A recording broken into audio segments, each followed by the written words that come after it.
welcome back to the program. You're watching Morning Thailand with Tulip and Golf. Now, just give you not a very good updates, but you know, you're gonna need it. Just brace yourself for this because the expressway that we enjoy so much, especially me, I love the expressway. I don't think I could live without it. But the expressway is not so express during the rush hour. Sometimes, yes.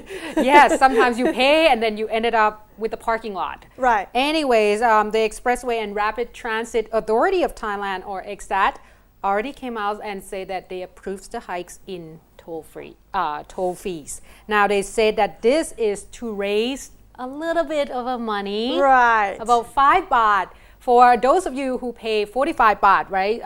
Well, regular car, of course, unless you driving a 6-wheeler or something like that. For 45 baht, brace yourself for a 5 baht increase. Now they say that this is going to be for the urban expressway network, and it will come into force on September 1st. And this particular toll hike will take effect on the suburban network will take effect on November 1st. So if you're in a suburban area, it doesn't mean that you're getting away with it. Right. You're still gonna have to pay for it. Now they say that the tolls for urban networks will rise from 45 to 50 for the 4-wheel vehicles and 70 to 75 baht for the vehicles with 6 to 10 wheels. And of course, for those that more than 10 wheels, which I don't think a lot of us gonna have to drive those. Anyways, from 100 baht is going to be increased to 110. Okay. So not 5 baht. For the 4 wheels and for the 6 to 10 wheels would be just 5 baht increase. Right. However, if you have more wheels, obviously, more than 10, you're going to be paying 10 baht instead of 5. But if most of the time, not most of the time, I think if you're driving bigger than 10 wheelers, you can assume that the company will pay for it. Exactly. Definitely, and it's going to worth the transportation. It's probably not the personal vehicle. Exactly, and you probably don't have to get on, get off that many times anyway. So brace yourself, September 1st, you know, make sure that you have 5 more baht in your hand. Just give them the 50 baht note. Exactly. But there might be good things come out of this. There might be less car for a little while until people start adjusting to the 50 baht, and then it will be as much. I remember the day it was just 30 baht. Yeah, that's when I was first start driving. That's too long. Yeah, I don't remember that day. Sorry. Okay. Right. Anyway, moving on to the next news. Not too good for a lot of people. But maybe it's a good thing that it's become a news, so there might be some kind of adjustment later. So just yesterday afternoon, it came out the news that this has happened at the Faculty of Law of Chulalongkorn University. Some of you might not know, but lots of you probably know that Chulalongkorn is one of the most famous and trustworthy university in Thailand. That's why it's shocking, this news. That's why it's shocking. These 5 students apparently on their 4th years of the Faculty of Law just got, retired. Yeah, they were let go. They were let go by their university. The reasons because there was this one class of these kids took a couple years back when they were in first year on the 2nd semester, and they have never received their grade until recently, and until they're in the 4th years on the 1st semester. And turns out when it's come to average, their average grade did not require them to be able to continue. But this is supposed to happen since the end of 1st year, not just now. The reason it is this delay because the instructor of the class, this particular class of the teacher, were so delayed in issuing the grade, so causing the university unable to determine the status of these students. So I would say the thing is, it's not just the students' fault because they wouldn't be able to know if the grade doesn't come out, even though yes, okay, the average grade is lower than requirement, but it came out so late. They have been in school for on the year 4 already. They already see the light at the end of the tunnel, and now they are out of the school. And Board of Management of the Faculty of Law of the university actually have the meeting with these 5 students, and they came out with some kind of rehabilitation measure. Right. Yes, first of all, it's the finance-wise. All these kids will be refunded their tuition fees with the 7.5% interest. Okay. And they will reimburse whatever necessary study-related that expense that they have paid. And they will say they will reimburse for loss of opportunity. So I don't know how can you... Why can't they just let them continue? Yeah, and I don't know how can you convert loss of opportunity to money. Exactly. You know, and the university will set a committee to inspect the incident, and this particular teacher, this particular class will change the teacher, but the university wouldn't reveal the name of this particular teacher.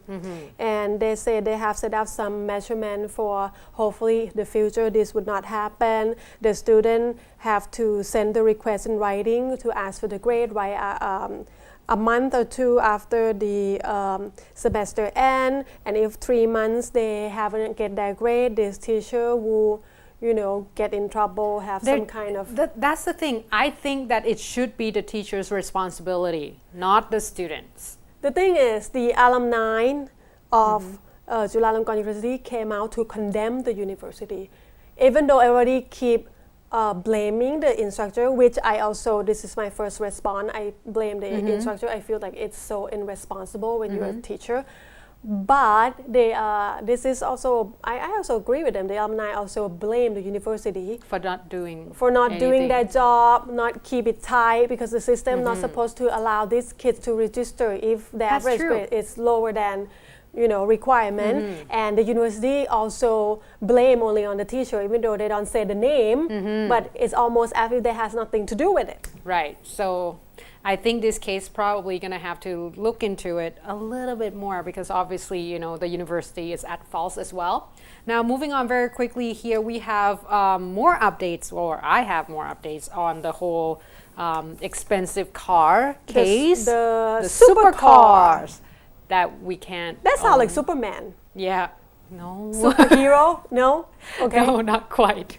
But yes, the supercar case. Now, we have heard that Kun Angun, of course, let me see here. The owner of the transportation company. The AngunจึงSang Mani company. Actually, that's the entire name. Like, that's her name.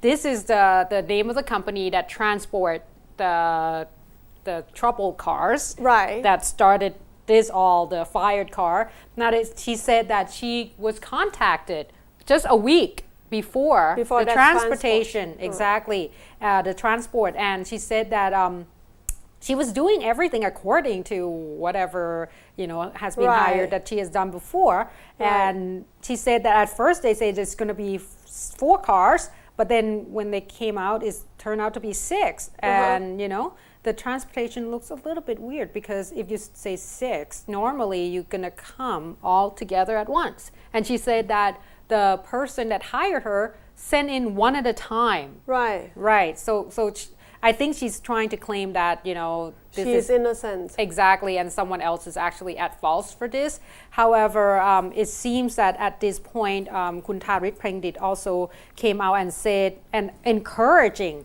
everyone, like I said yesterday, that there's going to be more inspection on the 24th. So it's coming up very soon.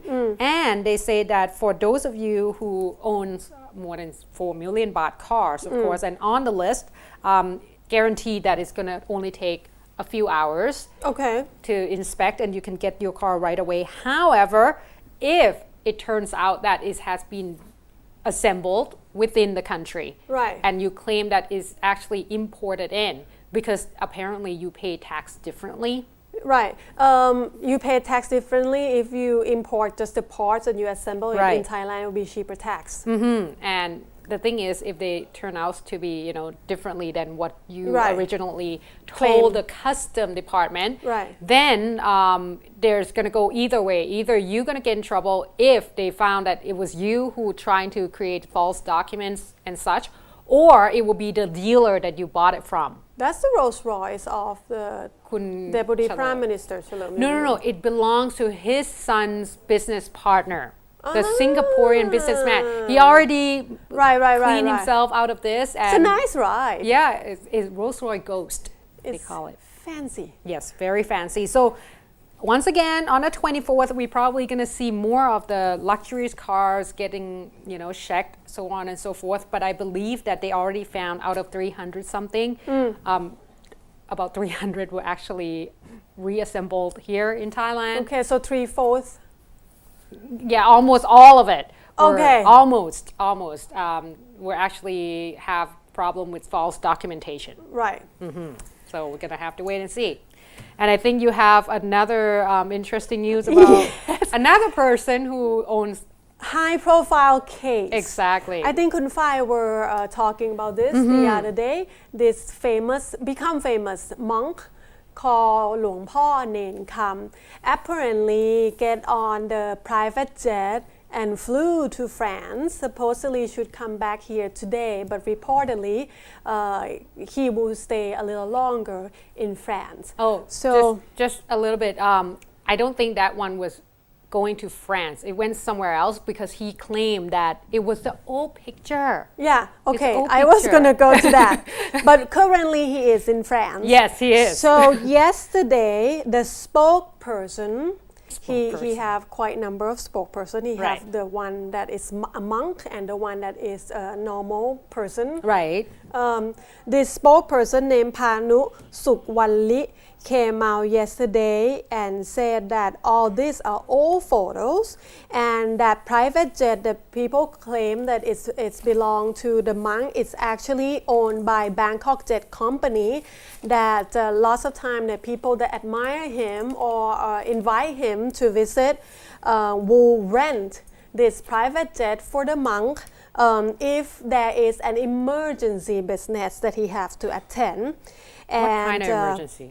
I really don't know. And also there was a picture of helicopter. Right. With the picture of the monk on the side of helicopter. So the spokesperson came out and said that that helicopter actually belonged to a hospital, but because people that so, what's it called? That really, into him, his teaching. Right. Just put admire. His picture, yes, admire him. Just put his picture on the side of the helicopter as well. It's actually Bangkok Hospital. Yeah. It belongs to Bangkok Hospital. And they said he didn't own that either, and it's for emergency visit, that business that he have to attend.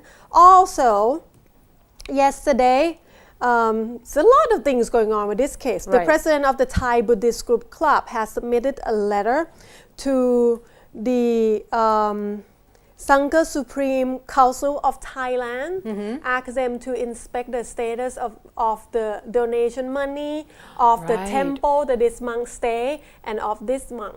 So we're going to see more what's going on. They have submitted the letter to the Secretary General of the Council too, and they said that they are unable to get in touch with a particular monk. Now, before we move on to the next news, a little bit more of the information.